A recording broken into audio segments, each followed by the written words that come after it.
All right. This is Jamie Duffy, my unofficial fiance.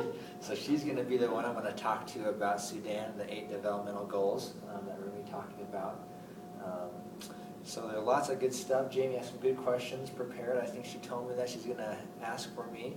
And we'll kind of go through the website that I created and answer some of the questions she has, go over the goals, and specifically how Sudan is doing on each of those goals and how they can improve in the future and things like that. So Jamie, go ahead. What are some of the questions you had as you looked over the website? Well, my first question for you is, after looking at your website, was I was really concerned about education. So I was wondering, why are the dropout rates in Sudan so high? That's a good one. Sudan is kind of like a lot of the developing countries. A lot of them have the exact same reasons for why dropout rates are high. And I think primarily, especially in Sudan, it's because, especially in the agricultural areas, they need everyone to work in order to survive, in order to just even have a subsistence living, because they farm and do things like that. So what it means is if they have a child going to school, it eliminates someone from their family workforce. So that's really what happens a lot. So a lot of these children at a young age, they have huge responsibilities, and they have to do lots of things on the farm in order to support their family.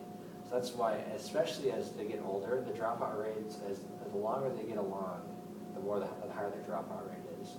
Younger, they're probably not as useful, they can't be used as much in terms of physical labor, but the older they get, the more they drop out because they're needed at home in order to provide for their family. So that's kind of like true of all developing countries. So. Okay, that makes sense. Okay. The second question I had especially concerned me because I saw this a lot serving as a missionary in Peru. My question was, what is Sudan doing to promote gender equality and empower women? This is a really good one. One of the highlights of Sudan has probably been how well they've done empowering women. Now, people have heard lots of things about Sudan, how there's all types of, the civil war that takes place, there's all type of rape and type of violence towards women. But surprisingly, there's actually been a lot of progress, at least since the developmental goal came out for empowering women and gender equality. And one of the things that they're doing really well right now is that they're having women become elected officials, which is really surprising. It's the rates for that have jumped probably over 100%. In the past, barely anyone was in their government as elected officials. Kind of like the House of Representatives or the Senate in the U.S. They have their own legislative bodies. And there's actually a huge amount of women now that are actually serving there. And what they're doing is they're promoting gender equality because they have the power now. They actually are in office. They can actually make laws and things like that to help out.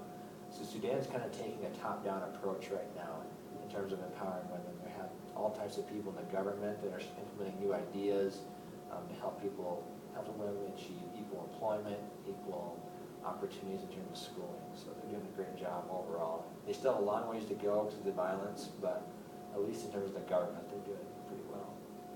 Okay, interesting.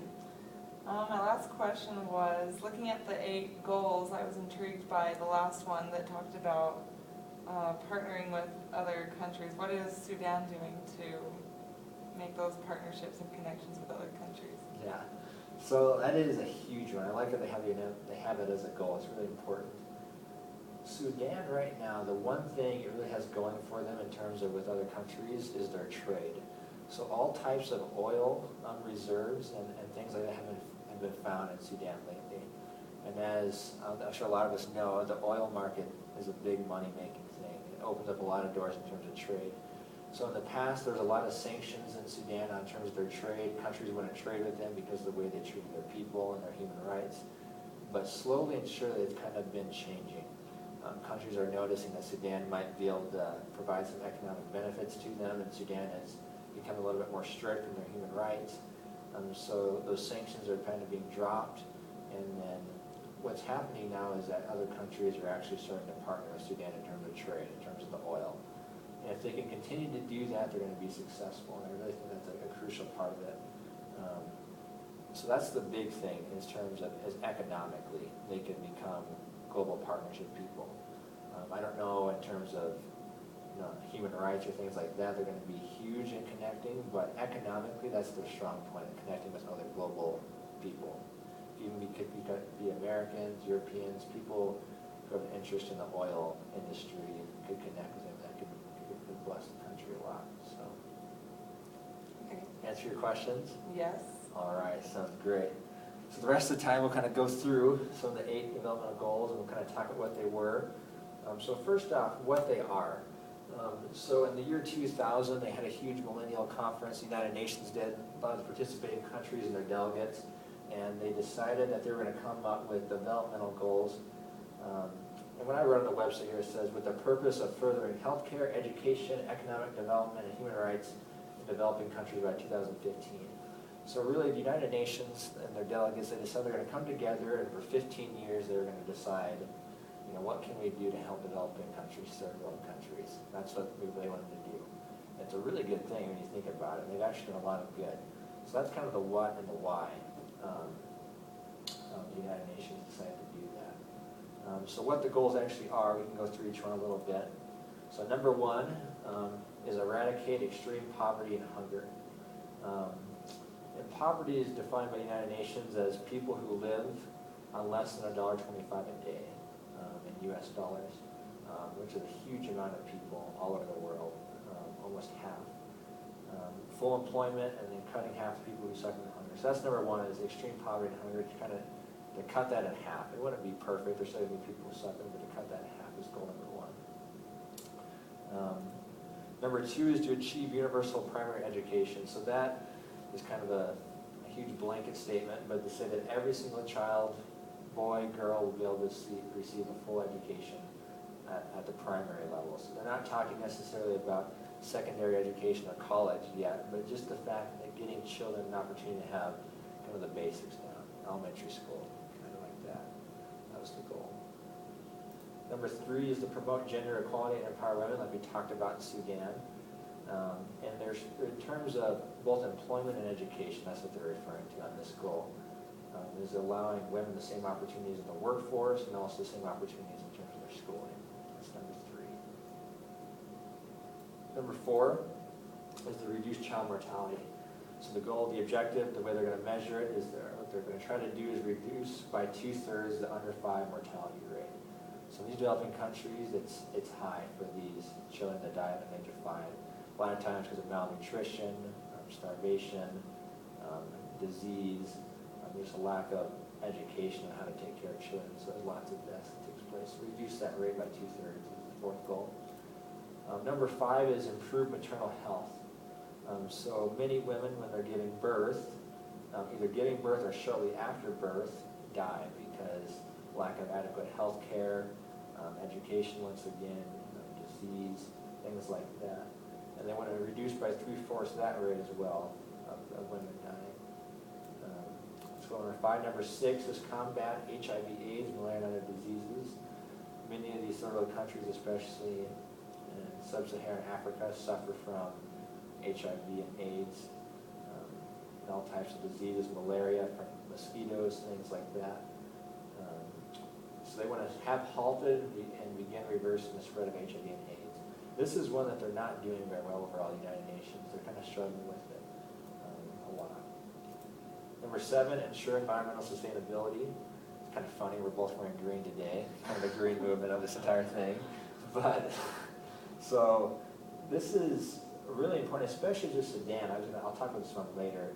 Sudan has all types of wonderful natural resources, but they aren't using them in a good, sustained way.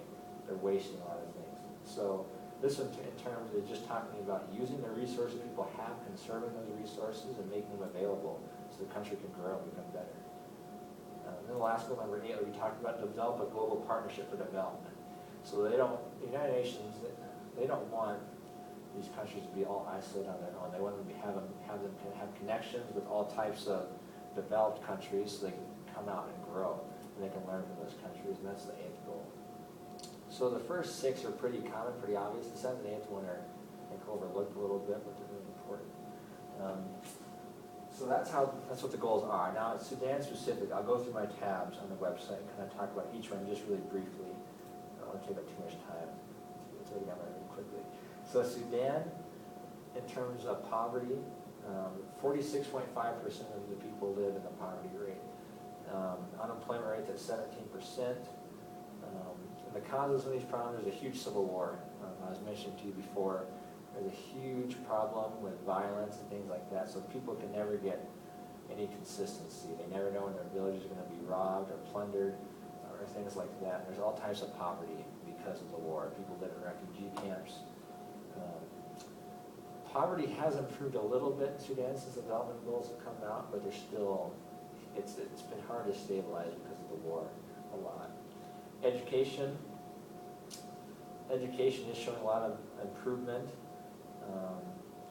One thing they're still struggling with is males and females aren't getting the same education. So it says the male literacy rate is 73%, while only 52% of females are literate. So there still is a discrepancy. The rates have gone up a little more, like we mentioned, some of the causes because they work at home with their families. And sometimes because of the war and the violence, these children get involved with violence at such a young age they don't stay in school. So some improvement on poverty and education, long ways to go. So that's poverty and education. So goals 3 and 4, gender equality and infant mortality. Like I said, Sudan, it's actually, they're doing pretty well in terms of establishing institutions and things like that to help women become empowered and actually see what they need to.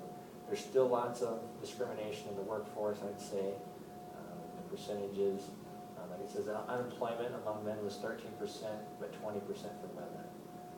So there's still some problems, but overall they're doing a lot better than a lot of the other developing countries in terms of getting women involved in the politics, things like that.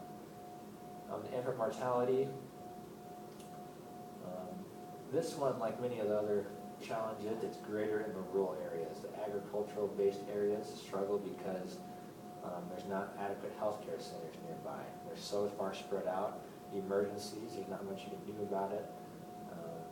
People are living more traditional lives, kind of culture-based lives, and they don't have much technology, so they just do the best they can. On both, like infant mortality, and then the next one, as we talk about maternal health, there's been slight improvements, but most of them, they won't reach their goals by 2015. They won't cut by 2/3 of the rates. But there has been improvements, but it's just, they haven't been the whole thing. Something crazy, 72% of the women give birth with the assistance of trained personnel in Sudan. So almost 3/4 give birth with a trained professional. The other quarter, slightly more than a quarter don't. And then HIV and AIDS, the rates have not really been affected at all. And the huge thing they're focusing on, it costs millions of dollars to try to keep people alive once HIV does turn to AIDS, the disease, and then just try to prevent, try to keep them alive. It costs so much money. So the big thing the United Nations is focusing on is prevention. So they have testing centers. They're trying to educate people on how the HIV is spread and things like that. And there's not much that's gone well there. It's just spreading so much. People still don't know what the causes are. People don't know if they have it. So it's been a really rough one. That's one that needs to be improved a lot. And one of the things really interesting, in a lot of these countries, even though a lot of people have HIV and AIDS, is that there's a social stigma and there's lots of mocking and making fun of people who have it. So people are afraid to come out and admit that they have it, so they probably don't say anything. They're afraid to get tested in case they might get ridiculed. And that's actually been a major setback, especially in Sudan. So that's one thing that needs to get fixed. And the last two goals, environmental sustainability. This is what Sudan needs to work on this one in a huge way, like I mentioned. They have all types of good natural resources. Now they even found oil, like I said. They have all types of good things, but there's not much. They're not using it. The water quality is awful. The sanitation is awful. The cities are doing a little bit better because there's been some industrialization. The oil is helping things grow and things like that. But in the rural parts, they're really struggling. That's one. If they could improve that one, that would help all the other goals, if they could just use their resources. Global partnership in Sudan, I think they're doing really well. Sudan has gotten lots of media attention. There's been all types of movies created about Darfur and things like that. So it's gotten a lot of attention. There's lots of global partners. I think that's a positive. people know about Sudan, it's pretty well known they're struggling, there's all types of charities that go over there. They've built a good network, and combine that with the oil, I think they'll do okay. Any questions so far? I'm probably talking too much, but anything that stuck out to you or anything? I was just wondering what Darfur is. Darfur is just a region of Sudan where the war is especially bad. Yeah, there's been a few movies. I'll have to see them. Okay. All makes sense to me. Awesome. Just really quick to finish off then, I know I'm probably going over time. So the question is, how many are actually needed? I think all 8 of the goals are good. I don't think they're overburdening with 8 goals. I will say this, I think if they would focus simply on education, then most of these other ones would go away, these other goals. The reason that there's health problems, the reason that they're not using the environment well is a lack of education a lot of times. And not that these people aren't smart, it's just that they just haven't received the education to figure out what they need to do. They're smart people. But I think if we could just improve the education almost, instead of like 8 Millennium Development Goals, instead of like just establish an education goal that would focus on the other ones, I think all these would work out well. So I think that's what's needed. Let me ask that question. So Sudan can improve in a few ways. Environmentally, it can improve. It can improve on HIV and AIDS. Those are the big 2, I would say, that they can improve on. And then a lot of the other ones, I think they'll come through. But there's lots of things, and just in general, need to become more peaceful towards one another and not have the civil wars. What does the future hold? So there's been some signs of like hope, and there's been some signs of not so good. So the war still keeps popping up. There's been so many treaties and things that they thought the war would be done, but violence continues to happen, and that's kind of been a downside. If the violence continues to happen, I don't think there's a bright future for Sudan at all. The positives have been that the economy of Sudan is growing a lot because of the oil and some of the new things that are being built. GDP, gross domestic product, how much they're producing as a country and trading is going up. It's just, if they can use those, if they can allocate the money that's being made from those to the rest of the society instead of just to a few greedy people and a few corrupt people, it'll work out if they can just keep it away from the hands of corrupt business people. So there is a possibility of it being bright, because economically, when countries develop economically, everything else works out generally. That's just kind of how it works. So I think there is some hope. So that's kind of the 8 development goals. Any other quick comments? Hopefully you learned something. Yeah, I learned a lot actually. I'm glad that you explained it to me. Good. All right. This has been an outstanding class. I've learned a lot. Jamie and I are going to get married October 23rd, and eventually we'll one day visit some of these countries, maybe Sudan, maybe Peru, like her mission, and we'll help out in some of these goals and see what we can do to help out. That's it.